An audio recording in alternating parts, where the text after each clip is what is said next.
রংপুরের পীরগাছায় লগি বৈঠার রাজনীতির নির্মম আঘাতে শহীদদের স্মরণে আলোচনা সভা ও দোয়া অনুষ্ঠিত হয়েছে।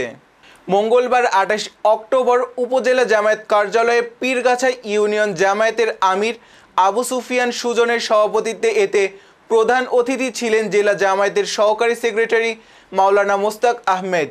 পীরগাছা ইউনিয়ন জামায়াতের সেক্রেটারি হাফেজ ইদ্রিস আলীর সঞ্চালনায় আরও উপস্থিত ছিলেন জেলা জামায়াতের মানব সম্পদ বিভাগের সভাপতি মোতালেব হোসেন, উপজেলা জামায়াতের আমির বজলুর রশিদ মুকুল, দপ্তর সম্পাদক আব্দুল জব্বার।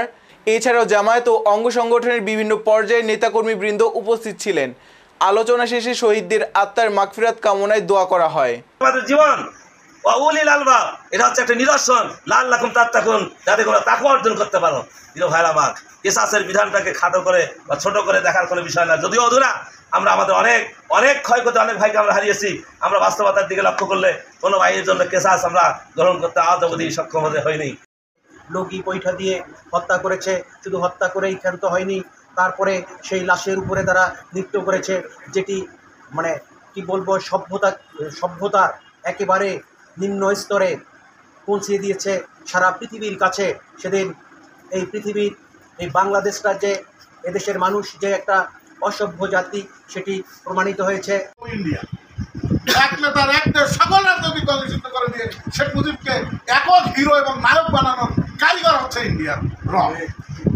সেই দিন জামাত ইসলামীর একটি শান্তিপূর্ণ সমাবেশ ছিল বাইতুল মোকাররমের উত্তর গেটে।